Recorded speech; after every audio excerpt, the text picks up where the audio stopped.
All right. Good morning, everybody. My name is Amanda Waters. I'm in Carlsbad, California. I'm here with my buddy, Ira.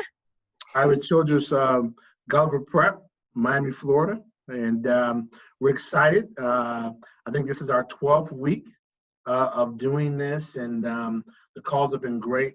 We obviously started this because of the whole COVID-19 pandemic, and it's just kind of taken a life of its own around the country in all different ways and in different facets. We've had a lot of great guests on. Last week, we had Dr. Renee Miles from the University of Miami came on and talked and had some great conversations. The week before that, we had the Dodgers first base coach, George Lombard and Desmond Howard. The list goes on and on. But today, we have a very special guest, someone that's near and dear to my heart, and someone who I consider the best diversity professional in the country. There's a lot of them out there, and there's a lot of people out there who are doing that work, but nobody, in my opinion, in that space is better from a diversity and inclusion standpoint than our next guest. She's the former vice president of diversity and inclusion for the NCAA National Office. She's also a professor at Indiana University. She's an esteemed attorney, and she's just one of the best in the business. And looking forward to having a few minutes with Miss Charlotte Westerhouse-Renfro. How are you doing, Charlotte? I'm fine, and thank you for that intro. And I also say that I had the good sense to hire you. But I was at the NCAA. I was the first vice president for diversity and inclusion, and I needed somebody to come in and help us with our professional development programs for our coaches and athletic administrators. I still remember your interview, your telephone interview. You were so well prepared. You blew me away. I knew from the first interview. We had to go through the other stuff, rigmarole, but yeah, so I had to, every once in a while I get it right. And I think I got it right when I brought you out to the NCAA. I read your book, and I can't tell you how proud I am of you and everyone who's on this call who's been really invested in working with our youth. Thank you. I appreciate that. So we wanted to talk a little bit, obviously, about what's going on in the country right now, but as it relates to athletics, and just kind of get your insight of how can we be in the game, so to speak, and not be on the sidelines, and really help our student athletes and coaches work through this. All righty. And I do have, because she said I am an attorney, so I always have prepared notes. And, okay. And actually now I'm a grandma, so the mind is starting to go. So I will refer to some of those notes, but a lot of things are happening in the country in regards to issues of race. Also, as an attorney, I can tell you with the recent Supreme Court decision, which now protects, as far as employment, the LGBTQ employee, there's a lot of things happening in the realm of social justice and civil rights in this country. And the good news is that you're in the forefront in front of a lot of young people who are actually anxious to hear from you. They're talking about it in a way that my generation perhaps didn't talk to coaches. And so that is the good news. I have a lot of faith in this generation, Generation Z, the older millennials who are also there, or younger millennials. So the good news is, unfortunately, because of the tragic deaths and police violence, and the deaths of George Floyd, Breonna Taylor, Breonna Taylor and Ahmaud, we've seen things now, and young people are seeing things now, as young as elementary school, that's really got them asking questions. So what I want to do as far as how you can get involved, I want to make sure we have, and this is why I wrote down some definitions, because we're going to be talking about race, and race is uncomfortable. So since I'm an attorney, I always have foundational definitions when I start. And I want you to understand that when I talk about racism, it's not about anybody or anyone, you or anyone else, who has hate in their heart, or they unconsciously believe they're superior. And in the case of what's happening with all the protests as a result of George Floyd, because you're superior because you're white, superior because you're the police. That's not what racism is. Racism, and this is where you're involved, is how do any of us individually, how are we contributing, or how are we looking away from facts or the system or acts that marginalize people of color? And how does that work in the realm of what you do as athletic administrators and coaches. I heard in the introduction, I heard the mention of baseball. My grandson, and don't let the makeup fool you. I have a 14-year-old grandson and a 13-year-old and a 10-year-old, and they all play travel baseball at the elite level. And how have his coaches been dealing with this? We sometimes go into very small towns in southern Indiana, Martinsville and around that area in the south of Indianapolis, where I live. And I've been on these trips, and I have seen Confederate flags flying, you know, off the backs of trucks the size of small homes, you know, and you're going in the country where you see Confederate flags. And sometimes the name calling, unfortunately, has gotten a little out of hand from the coaches in regards to because basically on his team, at this particular time, he was the only African-American male. It's the Indiana Bulls. Look him up. His name is Quincy Harper. He got great stats. And I would be sitting in the stands, and you'd hear these things directed at your grandchildren. You would see things from the fan. Now, most of the players were really, really cool. The young players were cool. But what his coach did, and also sometimes every once in a while, some of the places that we go, he or our family would be treated differently. And it's kind of like, have you heard the Chris Ballard, the general manager for Indianapolis Colts, talk about the treatment of his players, his Black players that go into restaurants and how they're treated that he didn't know about? And that would happen to us. And I remember his 9 and 10U coach, who was also a K-12 principal, would actually ask us how we were doing. How were you feeling? How are you doing? Right? As Quincy, he would be standing on third base, would come around on third base. He would really encourage Quincy, you know, kind of encourage him not to pay attention to things that could distract him. He actually didn't have a knee-jerk reaction to it. He didn't act like he didn't hear it. All right?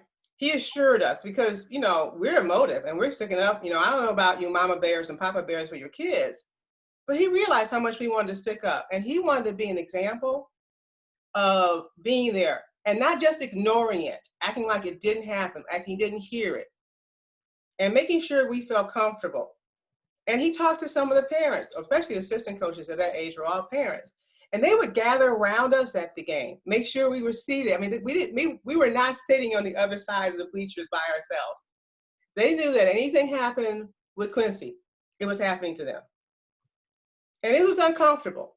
And they knew that we were uncomfortable. And they had to deal with the issue of race. This is going 5 or 6 years ago. So my question for you is, are you contributing, or how are you contributing now to acts of marginalization of people of color for your players in your system, your student athletes, and also as students up and down the hallways? What have you heard? What have you seen in your years in your schools? All right? It may not even affect your players. Maybe it's students that you've heard say things. Maybe it's fellow teachers or administrators or other coaches. This is when your students are looking at you and your silence. This is where they're going to look at you to see how are you actually confronting it. And how they confronted it recently, of course, was through a protest, peaceful, hopefully, and I'm for peaceful protest. Peaceful protest, that's what you're seeing. A lot of angst and fear and anger. So the worst thing I would say to you and going to Ira is have this knee-jerk reaction to any mention of the word racism. It doesn't apply to me. I know I'm not. It doesn't apply to my team. It doesn't apply to my school. Because it's in our society, unfortunately. And if you haven't seen Chris Ballard and the interview he did and how he addressed it with his team, he said, I was wrong. I was blind. I should have known. I spent so much time with these guys in the locker room and with these families. You know, how could I tell them I didn't see this? And how is it affecting them in their interactions with the team? How does it affect them when they go to bat or when they go to catch the ball or when they go to run the track? How does that affect them? Not only their performance, but their growth and their respect for you. So that's the one thing I always think of. They are actually probably this year more than any other time. Your students are going to be coming back with a heightened awareness, and it goes quick with social media and watching you. And how do you react to this? No matter what your race, all right, no matter what your race, your gender identity, whatever it is, they're looking at you to see how are you going to look the other way or have the conversation. Now, having a conversation is difficult. Even having a conversation with my own children and grandchildren, my students in my classroom is difficult. But I want to just go through, because you all are in sports and you all know about rules, and coaches and athletic administrators want to know what the rules are, right? I'm going to give you some of the rules that I share with people when I do some consulting, okay? Now, first of all, there's a fact. There are different rules, and I'm going to use the word white, and I'm not uncomfortable with that, all right, using the word white. But I have to, that's true. We have different rules when talking about race and people of color. For instance, one of the biggest things that comes up to me is the N-word. How come they can use it and I can't, right? Why can they use it and I can't? It's a different rule. That's it. There's different rules in soccer than there is in football. And if you want to debate whether the rule is fair, debate it, but there's different rules, okay? So instead of trying to police and trying to correct the way a person may express themselves, and yes, that means that, yes, people of color can use terms among themselves that other people can't. Just like I, as a woman, can talk to a female and say, hey, girlfriend, you guys out there, you gonna call me a girl? I don't think so. It's the same thing. We've got different rules, right? And it applies to race. So as you go into the conversation, if you get caught in this thing about who said this and that, first understand there's different rules, and then you understand the rule, okay? Now, and like I said, we only have a few minutes with Ira, and I want to be open for questions. Having a conversation, tough. I call these courageous conversations, but you have to have the conversation. Chris Ballard had to have the conversation with his team, all right? Now, was it mandated by our owner here? No. But he knew he had to have a conversation. And he had it with his players, and he had it with his coaches, and he had it with his family. Now, it's not racist to have the conversation. I heard people say, well, you're creating division if you have a meeting just with perhaps your students of color, or if you have a meeting with everyone in your teams and in your school, you're creating a problem. No, you're not, because it's there. It's already there. You're ignoring a problem, okay? And you have to understand that people experience the world differently. And when I work with Ira at this school, we talk about culture, cultural intelligence, competency. People just experience the world differently because of how they were raised, where they were from, what their values are. They're all good, but they experience it differently. So you have to have that conversation. And even if in your heart of hearts, you say to yourself, look, I treat everybody the same. There's no such thing as me being colorblind. Look, that's not true. Even I have biases. So when I go down to Southern Indiana and I see that Confederate flag, maybe they're history buffs, who knows? but when I see that, I don't even want to ask the question. I have a bias. I have a bias when I see that. And it's not a positive one. So it's probably not true that you don't have a bias. We all have biases, and biases can be a good thing. So to say that you're totally colorblind in your heart of hearts, we want to, even those of us who are involved in interracial relationships and have families from different races and different creeds, we all have them. And you're okay. But how does it marginalize individuals to a point where they're subjected to police violence and brutality, or subjected to different diminishing treatment, all right, as a member of your team? That's what we need to address. So just because we are inclusive, there used to be a term we use a lot at the NCAA, in my title, Vice President of Diversity and Inclusion, even if you are inclusive, all right, it doesn't mean systemic racism no longer exist. Chris Ballard talked about that. He said, I thought I was inclusive, but I never sat in a restaurant with anybody on my team of color.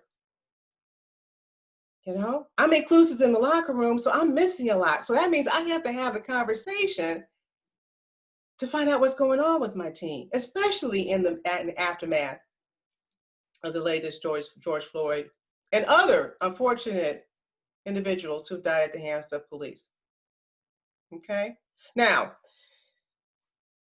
how are you going to do that? And I'll end it with this and then open it up for questions. Well, first of all, I'm going to give you a hint, all right? How do you have the conversation? I just had this conversation with a law school dean 2 days ago on Monday, and he was calling for my advice. I just met with a state justice, our Indiana State Supreme Court, with his wife in their home. They called me and they wanted to talk to me about this. And they said, we want to have a conversation. What's the first thing we should say? Very pragmatic. And I say this, just ask your team, your players, your coaches, your students, this question. How are you doing? And this is an important point. How are you doing now? How are you feeling now? Now, you may take a little bit of nudging, like about what? I need to know, how are you feeling now? Or how did you feel when you saw, or did you see that video? Maybe even how you felt when you saw the protest. But I want to know how you are doing now. Instead of coming in and saying, look, team, I want everybody to know I got this together, we have a game plan and all of that. No, have empathy, care for those folks. Ask them, how are you feeling now? And then the most important thing after that is to share, why is it important for you to know how they're doing? This is not a check off the box. For you to be a good athletic director, for your coaches to be good coaches, why is it important for you to know how they're feeling now? And this is also within the context of the COVID-19, families that have lost jobs, individuals have lost family and friends. All the anguish that's happening from March until the time school opens. How are you feeling now? And before you answer that, I want to let you know, this is why it's so important for me. For me, as a coach or an athletic administrator, as a teacher, I can't do my job as well for you and support you unless I know. And then, zip it. Then you have to be quiet. Then you have to listen intensely and let the conversation go where it may, unless, of course, it is marginalizing someone else on your team or in your group of coaches. You have to listen for the people who are not speaking. This is important. You have to encourage the folks who are not speaking to speak. And I do a lot of consulting on how to get them to speak. But you have to listen. You may internally be flinching, which is okay. You may even say, I'm surprised. And then you may be attacked for being surprised. But for the most part, listen and make sure everyone in the room has an opportunity to express themselves in the comfort and ability they are able to. And tell them why that's important to hear from them. Because many individuals of color who feel marginalized are maybe afraid to speak. And you may have teams where there's no one of color. All right? No one of color. Encourage them to speak.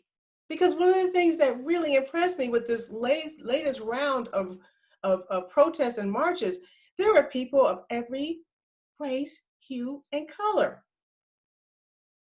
And maybe there are people in the room who think this is politically incorrect, and they really think this is a waste of time. Let them speak too. This is a courageous conversation. You know how to hold the people accountable for respectful conversation. You can say there's no name calling, there's no right answer. Everyone should be able to speak. And then you listen. After that, you learn. You learn. That's what I loved about Chris Ballard. He publicly told the whole wide world what he had learned from this. He had learned things about his own lack of knowledge, awareness, and action. And he said it was wrong. He said, I've been wrong. And we've got to change this. Now, we have had statements from every commissioner, major sports, including we had statements from the NCAA. But that impassioned at the end of the day, after the meeting is over, or maybe at the end of the meeting to talk to I think he took some while for Ballard. I was so impressed with him. I'm actually from Cleveland, you all, so I'm a Cleveland Browns fan. So I don't think I'm an Indianapolis Colts fan. I'm just using him as an example. But what he did was he shared, and Cleveland Indians, I'm from Cleveland, and Cavaliers. That's enough of that. Oh, one more thing, and the Ohio State, but I'm done now. Anyway, what he did was he took the time to tell, it was an interview. It wasn't even a part of what they thought he was going to talk about. It was to tell the city of Indianapolis, his players, the NFL, the world, this is what I learned. To come back and say, this is what I learned. Because that's why you have this conversation. Because you need to learn. I need to learn. They need to learn, your students, your coaches, and the folks in your schools. Because this is about education, and education does change things. That's why I'm so passionate about education. And for some of us, and I'm not going to even say this is a gender thing, but for some of us, it's seen as a weakness to empathize. To say, I feel you. Chris Ballard almost came to tears. Race is, like many of the social ills of things about people, traits that cannot change. There's a part of who they are. Race is an emotive topic. So if you have this conversation, and if you learn anything, and you come back to the next meeting or during the meeting and don't show any emotion or compassion, it's not believable. Put yourself in their shoes.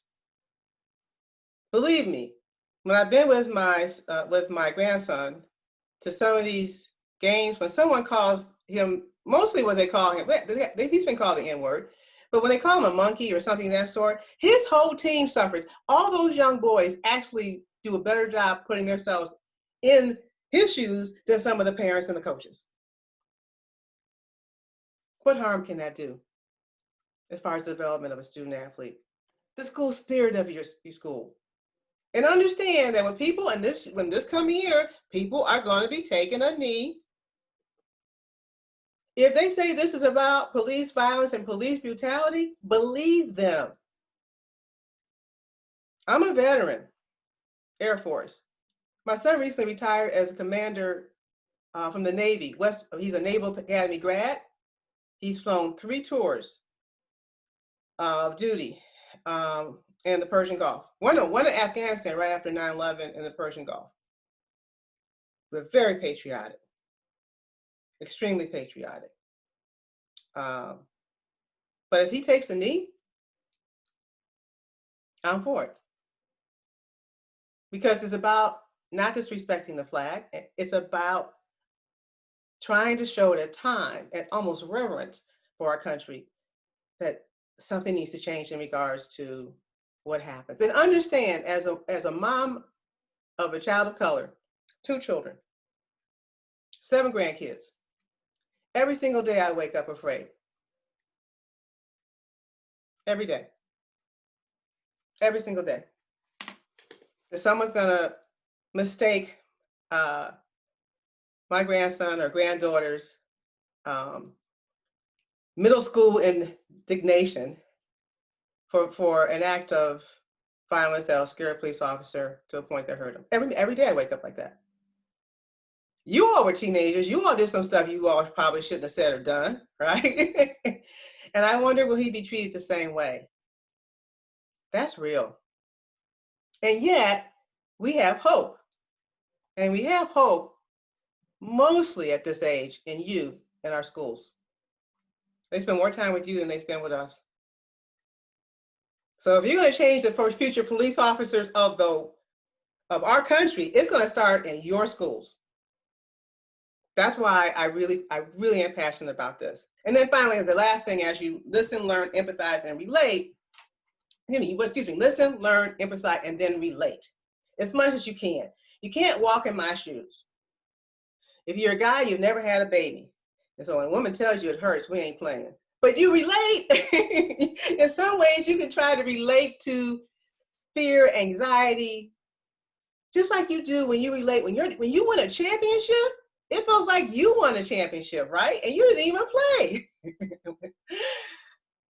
The same thing goes for any other emotion on the other end, whether it be fear, anxiety, confusion, pain, and maybe even guilt. Do what you can to relate, and you will really have a positive impact on your coaches, well, on your staff, on your students, on your school, and even on you. Even on you. So those are the things I would share with you, Ira, as far as how this particular group of, I'm seeing faces and names, I haven't met you all, but you are a part of my life. Prior to the NCAA, you are part of my life now with my grandkids. This, to me, you are on the front lines of helping us in our country and do a lot of things for social justice, but also helping your school really appreciate and understand the value of being a student athlete. Great. So that was great. Amanda, go ahead. I know you had a question.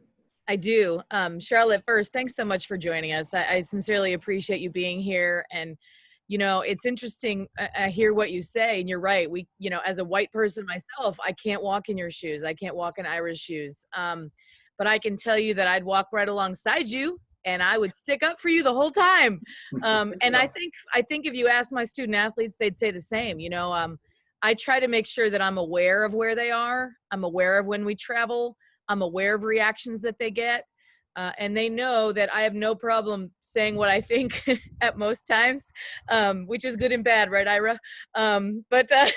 Yeah.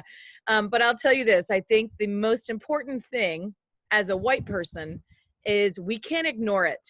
We can sit here and say we're not racist, but we need to stand aside with you, stick up for everybody, and make sure that it's clear and heard. You know, it's interesting. I have a 13 and 11-year-old, and they saw the George Foreman thing. And my 13-year-old's like, well, I don't understand. Like, why did they do that? And I said, and I had to explain the situation.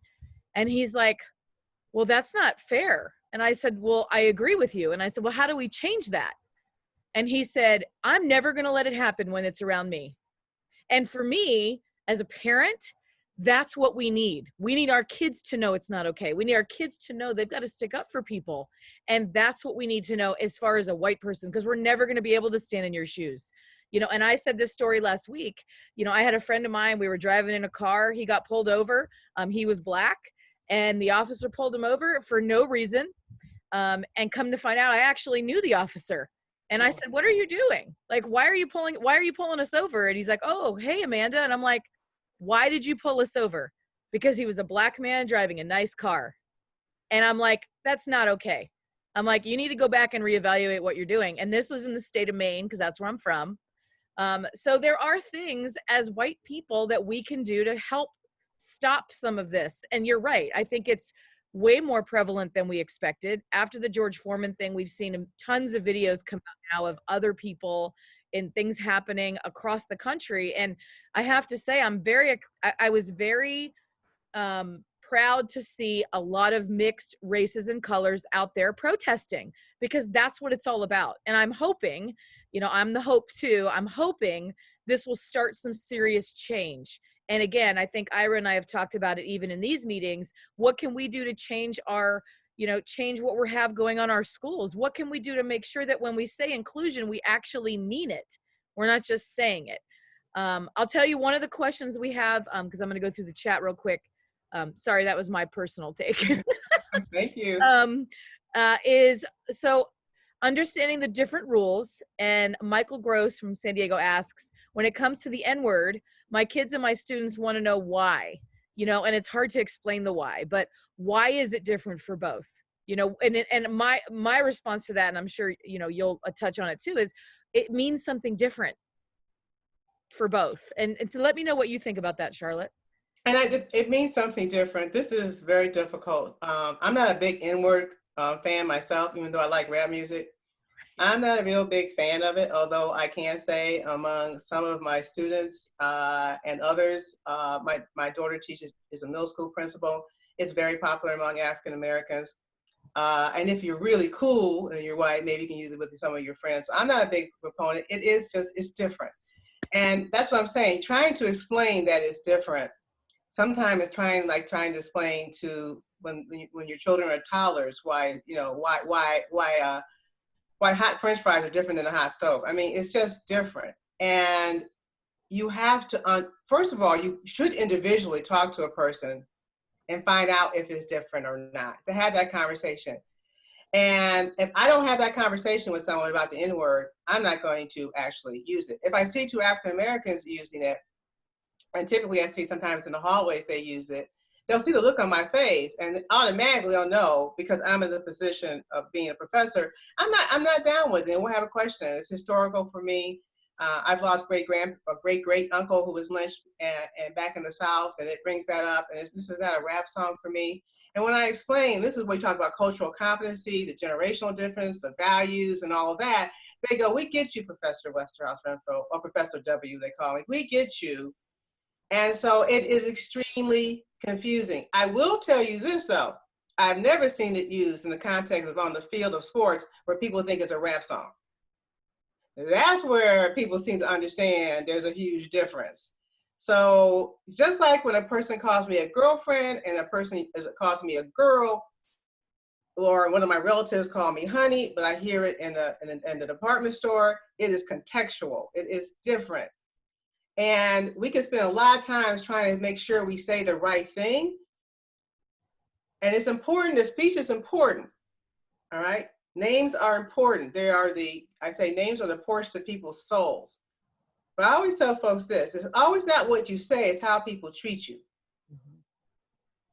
So let's talk about why you are confused about the word. It's different, but how do you treat people that you're with from different races? And I try to change the subject as much as I can to that. And I'm sorry, I can't give you this is when the N-word is okay, and this is when the N-word is not. There's another word that's really popular, and it starts with a P. With some of the male students I have, this is when it's okay to use the P, and when it's not. This is okay to use the B, and it's when. In my mind, it's never okay. Right. That makes it pretty easy. You know, it's a no NPB zone in my classroom. And I tell people that right off the bat, but I tell people why, generationally, historically, what these words mean to me. So if you understand what they mean to me, then you can understand why I'm opposed to them. And if we could, in the context of either the team or the meeting or whatever, we not use those words. But I can understand you may have a different view, depending on the music you listen to or what your homeboys want to hear. You know, I can understand it. I just don't. In this context, to promote. I teach team dynamics, leadership, negotiation. To promote learning and no distractions. I actually go through some days in my class. These are the words we're not going to use. I don't say them. They're on a board because they're distracting to some people. They're derogatory to some people. Now, once you leave here, but you understand, some folks won't put it up on the board. Right. So you will learn as you get older, the contextually when to use it and when not to use it. Yeah. And then I heard you, I think you said George Foreman. It's actually George Floyd. Yes. Although George Foreman was a beast. That. I actually didn't know that. He was a beast. Now, he's very wealthy. He changed his whole demeanor. You wouldn't know the old George Foreman with the fro. This man is he's cooking up a storm, right? And then Art said, to me, it's a swear. And to me, it's even more derogatory than that. I mean, you got comedians using it, all this. It's historically, it's not good for me. But if I hear it among young men, well, we don't go anywhere anymore. Like I was gonna say in the mall, those are all closed. But when I do hear it, but if I had a team, there's certain team rules we're gonna have. Unfortunately, I'm old school. I'm very much the old John Wooden kind of. You can't have sideburns. There's certain words, and I did do a little bit of assistant coaching AAU girls basketball with my late husband. So we had certain words, like when guys come when some put it like this. My grandson Quincy, he's grounded for a month because on Sunday he used the F word when he struck out. We don't play with our family. Wow. And all the parents are like, I said, nope. As he's running to the dugout, Grandma heard it, Mommy heard it. He's grounded for a month. I mean, so, but other families, they use it all the time. I mean, I wish I could give you more clear cut. And then, oh yeah, I've seen that video. Is it, okay, Lysandra? Yep. Excellent. You all should take a look on that when to use the N word. Although even when she says to use it, I probably won't. But it's a good kind of more of a contemporary young person's view on the N word. Right. But anytime you hear somebody say they're a grandmother, you know in their house usually the N word ain't gonna go. You know, it's interesting, Charlotte, because when I coached basketball a while, I had the same rules. Like, these are the words. Wait a second. Bye, Ronnie. I'm really into the chat. Bye, Ronnie. Go ahead. I love it. But I had the same rules. These are words you don't use. And some of my Black players would say the N word, and I looked at them and said, "What would your grandmother say?" And then they just looked at me, and I'm like, so we don't use that. Like, we just don't. And so I think, again, you know, you're setting the tone for what you're okay with and what you're not. And even though you know, I'm white and I can't feel the same way you guys feel, I can also say what I'm going to put up with and what I'm not. Okay, I like Keith. Some things should be left alone. It's a word that isn't needed. But these are different. I mean, this is a free country, but I like Amanda, and we have to write this down. Maybe we collaborate on the book. It's called The Grandma Rules of Sports. There you go. Hey, I like that. Yes. I like that. Yes. So what was your grandma think? That usually, I mean, I don't care what race you are. At that point, everybody's acting right. Absolutely. And this dialogue is really good. I think continuous dialogue like this is excellent. Charlotte, I know you got to go and we got to run, but I wanted you to get out there how people can really connect with you. When we brought you in as a consultant, you were amazing. And well, obviously a lot of people have used you. How can people reach you and connect you? Okay, I forgot to add that. Actually, it got to a point. The best way to reach me, you see my name up there, take my picture. I teach at Indiana University, the Kelley School of Business. And if you put me in Google, I'll pop up. But Indiana University, the Kelley School of Business, and then you'll get my email address. And I could probably type it in the chat. But if you're really interested, take my picture, write down Indiana University, Kelley School of Business. I hate to say it, there's not a lot of faces like me there at the W's. By the time you get there, you'll see me smiling like this. And then I have a company called Change Pro Consulting. I got so crazy wild that I actually took it down, but I am in the midst of putting it back up. Because just on, I remember it was Monday, was it Monday? What's the day? Wednesday.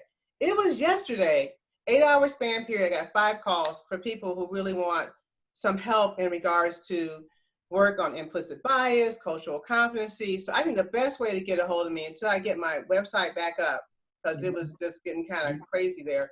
Do you want to put your email in the chat? Yeah, let me do that now. Let me do that now.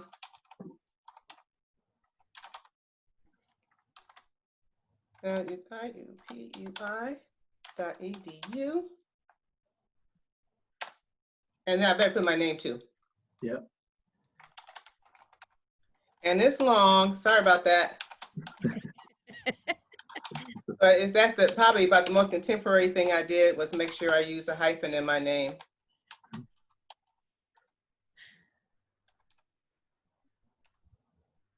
Charlotte, there you go. Thank you. We appreciate you, and we'll be talking to you soon. And keep up the great work as always. You're doing an amazing job. Bye-bye. Charlotte. Bye. Take care. She was good. Great stuff. As it all, I think these conversations are just so important during these times, and we just continue to move forward. I know we got some stuff on the agenda, Amanda. You want to rock and roll? Sure. Yeah. The first one brings us right into what have we done since last week, right? So have we looked at the statements we've put out? Have we changed any parts of our mission statement? I touched on it a little bit when I was talking to her. I think that, we can all sit here and say that we have diversity and inclusion and we have statements and they all use those words, but what are we truly doing to make sure that's happening? And I can tell you from my standpoint, I've reached out to a lot of players to ask them, are you okay? And I asked them the same thing Charlotte said, are you okay now? Like, are you truly okay? And the responses I got were amazing. Like, they were like, I can't believe you reached out. Like, and I don't think, I mean, they know me, but I think that one-on-one contact meant like, okay, she really wants to know how I'm doing. And I did let them talk. And some of them were, you know, this long of text because they're frustrated. And that, for me, especially leading an athletic program, it's hurtful, because anytime our kids hurt, you want to help them. And it doesn't, you know, it shouldn't matter what color they are or what level they are. Like, if our kids are hurting, we need to help. And so what are your thoughts on that statements and mission statement, Ira? Yeah, I think that's really good. And I think right now we continue to reach out, continue to have dialogue, and then what, you know, from a programmatic standpoint, you know, what are we looking to do? You know, there's been some things out there, and I'll try to see if I can, you know, pull some things up here real quick. But what are we willing to do? Because again, this is not going to go away. Like Charlotte mentioned, there's going to be some kneeling. There's going to be people doing several things. So, you know, what are some of the things we're looking to do from a programmatic standpoint, from the athletic director chair? I mean, are we looking to have some training? Are we doing any diversity training with our staff? Are we going to be talking about microaggressions in that training? I mean, that's important. You know, are you able to identify things in areas where we can become more inclusive, especially with your Black student athletes and staff? You know, are you looking to create diversity and inclusion opportunities, like maybe a student athlete advisory committee that's focused on some diversity and inclusion work? You know, and how is that looking your athletic department? You know, does Black alumni and students have prominent roles in your athletic department? I mean, are they featured? Have you had that town hall meeting with your Black students, and you know, and will you have that coming up? Is that going to be a part of it? Because as we get into the fall, there's going to be some serious dialogue around this. Is going to happen. The whole flag thing is going to come up again. So how are you addressing that? And it's going to be heavy this time, a lot heavier than it was the last time. So just think about things that you can put in place from an athletic department standpoint that can help you. Yeah, I agree. You know, and it's interesting to me, you know, just to touch on it. There was the video of George Floyd's daughter saying, "My daddy changed the world." So how incredible would that be if this can be a catapult to really make some serious changes? And again, I think Charlotte's right. It starts with us, right? It starts with athletics and athletic administrators down to coaches, which brings us kind of into the next. Like, so with training, right? We talked about possibly diversity inclusion training, what that means, what actions you can take to show that you're actually doing those things rather than just saying it. And then also training on our coaches on returning to play. You know, a lot of summer programs are starting, which brings us into the next piece. A lot of programs are starting. I know you guys have started. And so, you know, training our coaches on what are the expectations, you know, yes, 6 feet apart, and yes, hand washing stations, and make sure that you're not having the, you know, the team huddles where everybody's right next to each other. So Ira, can you touch on a little bit of what you guys are doing? Yeah, we're off and running this week, and really excited. I mean, I'm gonna post something later today, just getting back into the flow. It's great. It was reinvigorating getting back to campus and seeing the students and student athletes competing in these drills and workouts and stuff like that. It kind of reminds you of why you're in this and why we're all in this. What we're doing right now is we have the gym open and we're doing workouts in there, and we have the pool open. We're doing workouts there, and we also have the field open, and we're doing workouts there on both of our fields to really help you know, kind of facilitate all of these sports getting going. But the one thing we did before we did any of that, all of our coaches were trained by our risk management staff. All of our coaches were trained by our athletic staff, and they all had a game plan going into it. I'll share a video later that our swim coach put together, and it's an excellent game plan from when you get out of the car to all the way to when you see the school trainer and nurse. and then all the way to the pool. I mean, it was excellent. So there's a process to all of this. And the one thing I think you have to think about as athletic directors, you can't get lax. You can't relax. Like every single day, we're still out there talking about social distancing, maintaining distance. And it's not even doing the workouts that we're worried about. It's what we're worried about is doing the breaks, because that's when everyone comes together and all the kids get lax and they say, oh, we tired, now we're drinking water, and they have bottled water and all that stuff, but they're still getting close. So we have specific coaches that are talking to them, they're designated to make sure they're taking, make sure they're social distancing during the breaks. So it's a full-time job to manage all of this, but it's worth it because they're getting a chance to get back to some normalcy, which is nice, and they're able to do it as safe as possible, which is good. But we're back in the game right now. It's not back to normal, but we have a plan. We've been executing the plan, and it doesn't mean something can't happen because you have a plan. But at least you're executing the plan to the best of your ability, and you're on top of it. But it is a process. I will tell everybody that's looking to get back into it. It's a full-time process. Well, and I think the training, is important, and a lot of it is what we talked about already, right? So what protocols have you put in place? What are your expectations for your coaches going back in? And then you kind of being the observer and knowing that someone's paying attention and that you're around if they have questions. And, and I think being visible as an AD once we even start in the fall is going to be huge, because a lot of parents are going to have questions too. And the kids, like I know for me, I've never seen kids be so excited and so cooperative in my life. They're just happy to be out there. So, they'll run for miles. They're just ready to be outside and doing anything. So I think training on the diversity inclusion, training on how to reopen and how to, start your summer programs, or even if you're not doing summer programs, preparing for your fall. Just to go, and sorry to cut you off, man. Just a quick question to you and others out there. Have your state associations said, hey, when you can come back, and who's all, just by a show of hands, who's all back out there, and who's back doing workouts and stuff? That's a great question. For us, private or public schools, it's going to be by district. So they've said they can be 12 or less. So we have water polo clubs that have already started up that'll do like just swimming, no passing, no balls included. There's one that says started today with basketball, June 27th in SoCal. Michigan's outdoors already. And I know in the southern section, a lot of those schools are starting up on Monday. So it's exciting to see things start moving and start happening. Nothing yet in South San Diego, outdoor activities. So we're getting a lot of good comments, which is great. I also thought about possibly next week, I'll do that interactive map so we can kind of see what states and who's doing what. So maybe I'll put that out on the agenda, have people email me, and I can do that interactive map. So next week we can look at that to kind of see state by state who's doing what. That might be helpful too.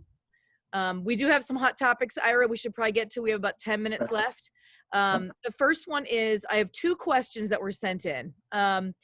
How ADs and departments address systematic racism bias and how they support their students, coaches, and staff of color.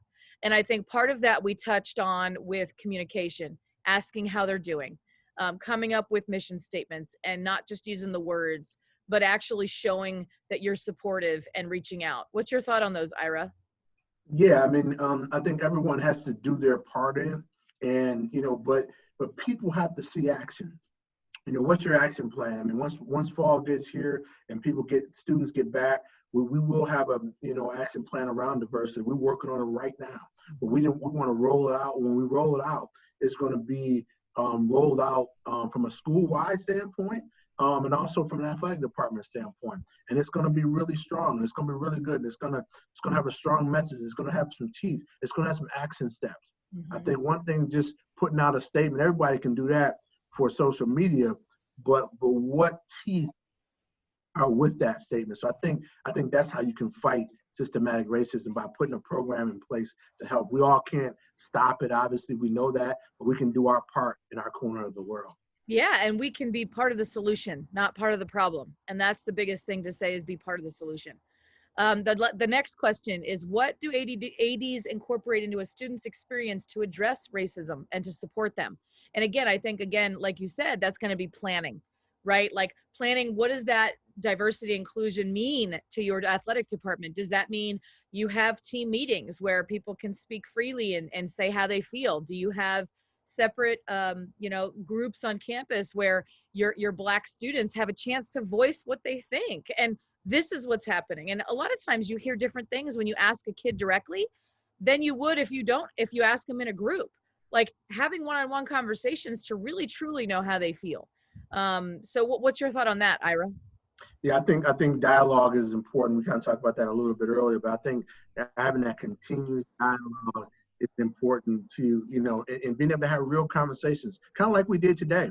I mean, I felt like today we had a real conversation on here, and that's why I wanted to have Charlotte on, and I know you wanted to have her on too, Amanda, because we knew that she would have real conversation and real dialogue versus, a lot of canned stuff you can get. Well, and it's interesting. There's a few comments in the chat.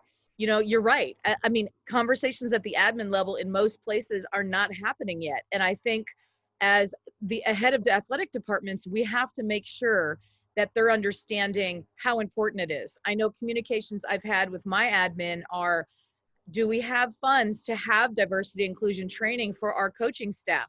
Can we have a training so that these coaches know how to help, and we're not just sending a statement that means nothing?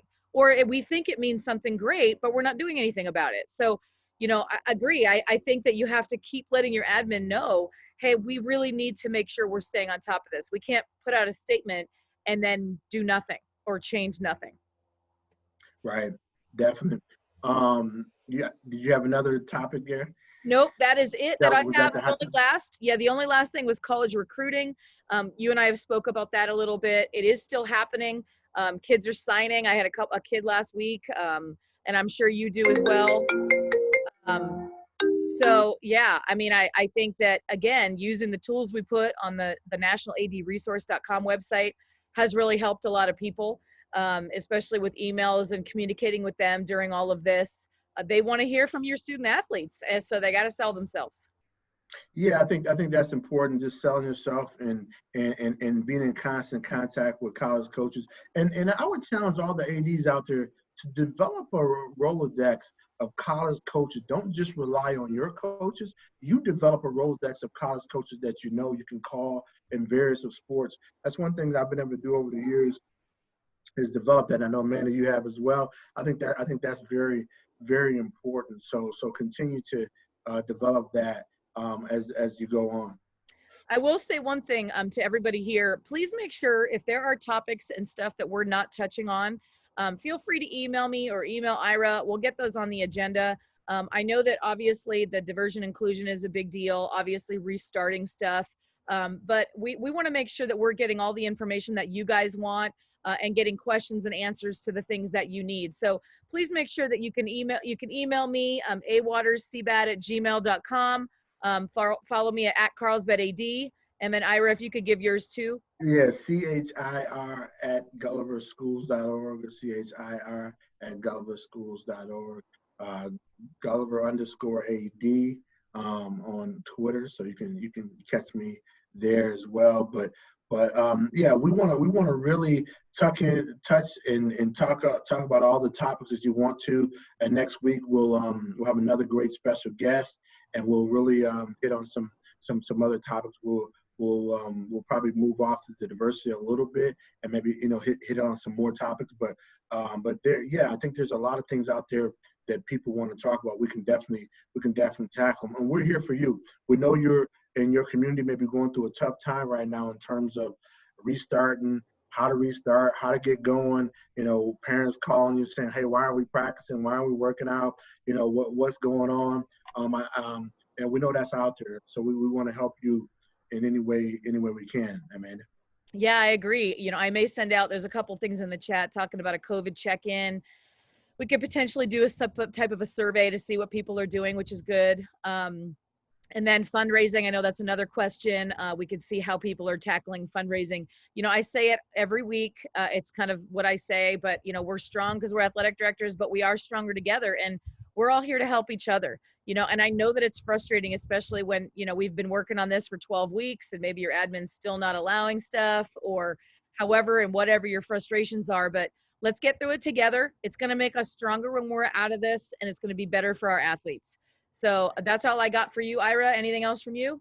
No, we can talk about that COVID check-in. I do have a COVID check-in form. We can talk about that next week, and also we can get into some of the fundraising stuff and all of that in this climate. We can talk about it in terms of in this COVID climate, because I know fundraising is going to be big. It's big for us private schools. I think in public schools, I think it's becoming bigger as well. But how do you fundraise it in a COVID-19 climate? We'll talk about that next week as well. So as always, please share, let other ADs know about it. Please share one as many as possible on the calls, and look forward to connecting with everybody next week. All right. Take care, everybody. Thank you.